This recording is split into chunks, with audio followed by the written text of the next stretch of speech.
As I was talking with someone earlier, I think that these are always exciting times.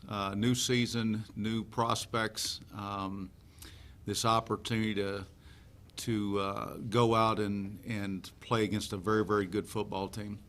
There's obviously intrepidation, I think, in these situations because you don't know how some of your younger players are going to play.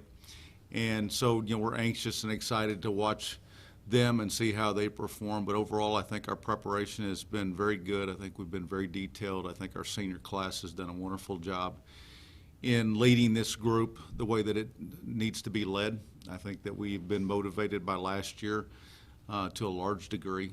And I like what we're doing in our offense and our defense and our kicking game right now. It's not that I didn't before, but I'm just excited about how we're utilizing our personnel. And I think that there's enough of what we've done in the past that we can kind of lean on, but there is certainly on all three phases a significant change in what we're doing based off of our personnel, and I think we've been very thoughtful in relation to making sure that we're utilizing our players to the best of their abilities also. And so we're excited about the season, and obviously we're playing a Georgia team that I think is extremely talented. It is very, very well coached. Mark Richt and I have known each other for many years, and I tell you, he just does a phenomenal job. It is, you look at how many wins that he has during his time frame. I don't care where you're at. That is very, very difficult to do. And as I jokingly referred in the summer, having kind of feeling like that I'm in this football team and our program is a little bit of an SEC member. I recognize how difficult it is to get up week in and week out against the very, very good teams in the Southeastern Conference, and so I think Mark has done a phenomenal job there. They've got an outstanding run game. Nobody has stopped them. I don't expect to. The thing that you have to do is try to slow them down. Because everybody struggled with their fantastic running back, Nick Chubb. 4 of the 5 offensive linemen are back. And so obviously we expect them to come out and get a heavy dose of the run as they have done against everybody. And then defensively, they have got quite a few players coming back. They're very, very talented, very athletic. I think that anxious to watch the matchup up front, obviously, which is always kind of the critical component in terms of our offensive line against their defensive line. And we have to find ways, I think, to try to minimize their speed on defense. So they've got, a very explosive offense, I think a very stout defense. And in their kicking game, their kicker does a very, very nice job. He is back along with their punter. And so they can hit long-range field goals, and they are more of a directional punt team. And then they returned, I think, 6 returns last year in the special teams game for touchdowns. And so that's something that they're obviously adept at. So we have our hands full. We recognize that. But we're also looking forward to, a great opportunity to play in front of a packed house, a great stadium, a great fan base. And let's put a ball down. Questions? Going back to 2012 a little bit, obviously I think you know where I'm going. You mentioned that year, but it's a similar situation. You're going on the road against a ranked SEC opponent, and just kind of gleaming from that game, is there anything you can take away from how that unfolded throughout the course of the game that you can kind of use to put together a similar game plan this week? Well, I don't know that every situation's unique, every team's unique, and certainly Georgia's different than Arkansas. We have a little different football team right now too. I like where we're at. The thing that I think that you can draw from it, and this is kind of I think where you're headed with it, is the fact that we haven't had tremendous success against the SEC, but we've had some, and not even just in necessarily just the Arkansas game, but I think you can kind of go back and there's probably several in there to where we've had some success against some good SEC teams, and that's unique actually for our time frame here, along with even in our conference, right? We have 3 Power 5 wins in the last 5 years, and we're the only ones in the conference that have had any Power 5 wins. And so I think some of that revolves around a little bit of us being a little bit maybe more acclimated to kind of going into these games because we've had to play so many of them. I think that also there's this I think that our systems allow us to have some flexibility in these games, and I think that's really, really important for us because we are a little bit unique on either side of the football, and consequently, you hope that you gain a differential advantage from it. So tracing back to what you mentioned earlier about Arkansas, there was, we played pretty well on defense, gave up some yards. At that point in time, offensively, we were pretty dynamic, but it was kind of the showcase for Colton Browning, even though he'd played the year before and had shown some signs. The reality of it was that was really his coming out party as a whole. Kind of looking at this game, then if you kind of, we talked before about, your big thing is if you're going to go play these teams that are going to out-talent you, then you want to have a mature football team going in there to kind of combat that. Do you feel good about it from that aspect to where you've got some older guys that have done this before? I do. I think that any time that you're going into a hostile environment, the more mature you are as a whole football team, the better you are, and the better you're going to be able to handle those situations. Certainly this senior class, as you look down through it, has played against Auburn and Arkansas and Baylor and TCU and Florida State and Iowa, and you can just go right down the list, right? Oklahoma and, Texas A&M. And so they've been in a lot of these situations before, LSU.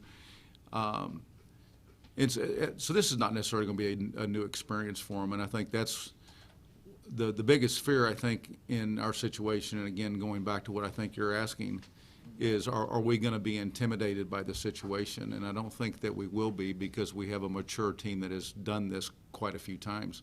You can say you can have a mature team, but if you've never played against any of those people before, there's going to be a little bit of a concern as a coach in relation to bringing your team into that environment. We recognize we're playing against a great football team, one that's well deserved of their ranking, and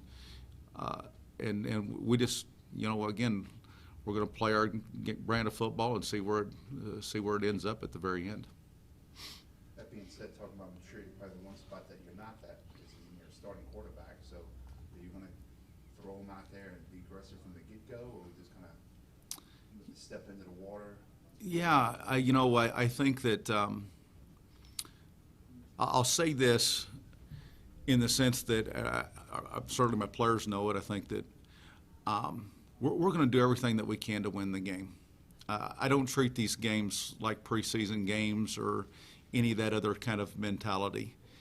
And so consequently, because of that, then yes, we're going to let him play. We're going to do the things that we think are going to try to help us win.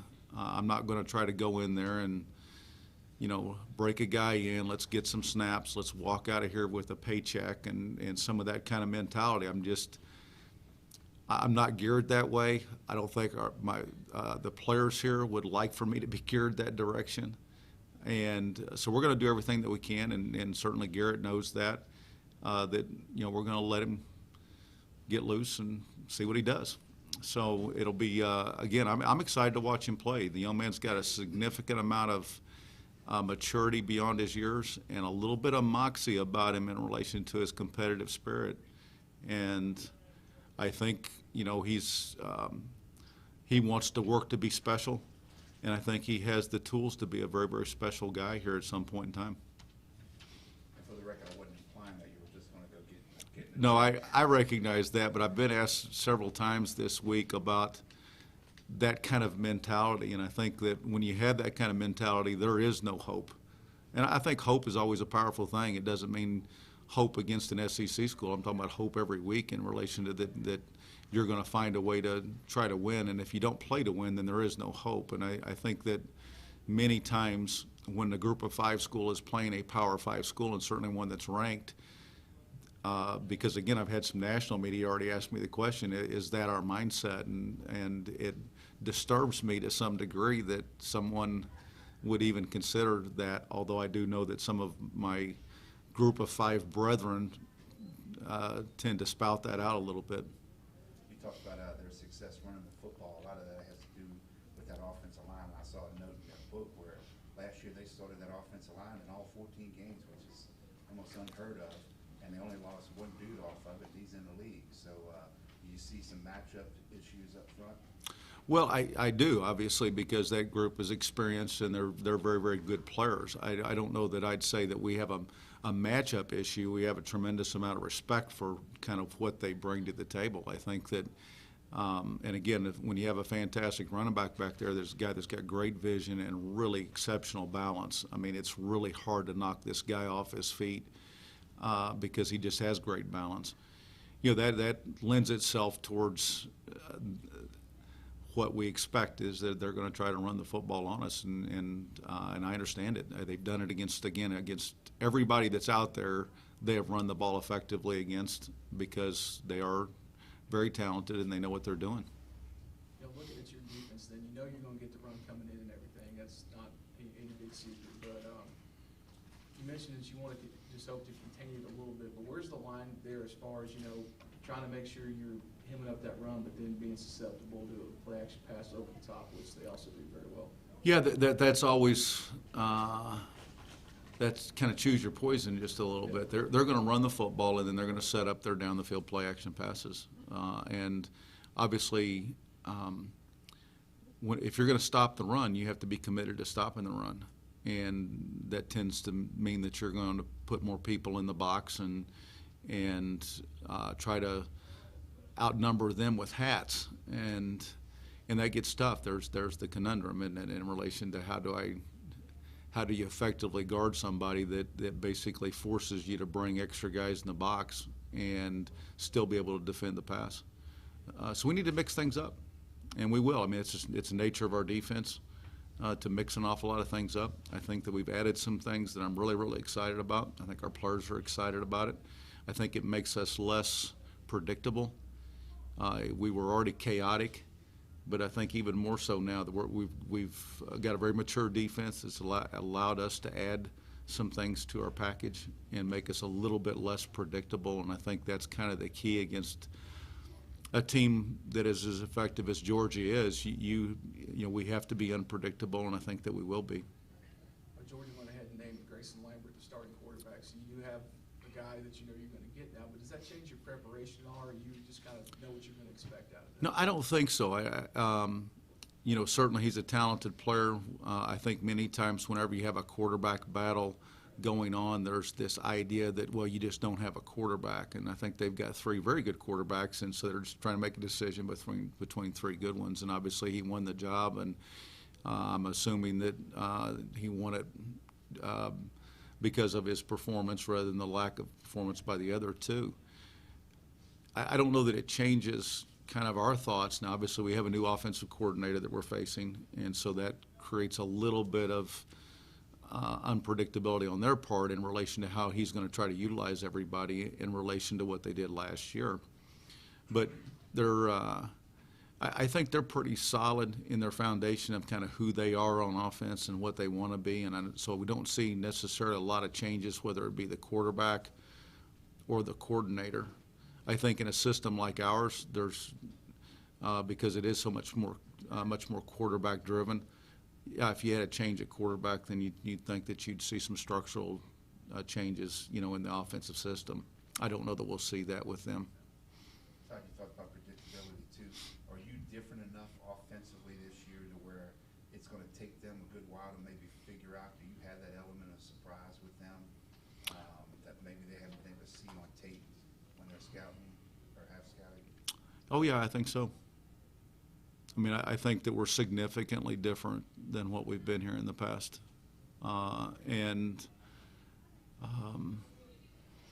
yeah. So I think that we're significantly different than when we were at UNLV or when I was at UNLV or whenever I was here before as the play caller. I mean, what you're trying to do all the time, obviously, is you're trying to take the best of everything that's out there and look at your personnel and say, okay, how does all this stuff fit together? And I think we've spent a significant amount of time, I know the offensive coaches would probably say the same thing, in devising a system that we think fits our personnel and fits kind of what we want to get out of these young men, and that allows for some flexibility based off, the opponent and what they major in, what they're good at. So, yeah, I think there'll be, there's very little, I think, resemblance in relation to what we did last year. Coach, the news broke earlier that the Sun Belt Conference will be adding Coastal Carolina. What's your thoughts on that addition? Quite honestly, I haven't given it any thought at all. Someone said they were thinking about doing it this last week. That's way down the road. Right now, I'm just kind of focused on Georgia. I didn't know this was all going to go down, and so I really haven't given any thought to it, nor do I really care to at this point in time. Man, looking at Georgia's defense, what's the toughest matchup you would feel going against a group like that? Is it the secondary, or just kind of athletes they have in the front four? What do you think could give you the most problem? Well, I think that, generally speaking, our skill players have matched up pretty decently with the skill players in the league. I think the problems are always the matchups up front. And those guys are the hardest ones to get, by the way. Great offensive linemen, great defensive linemen.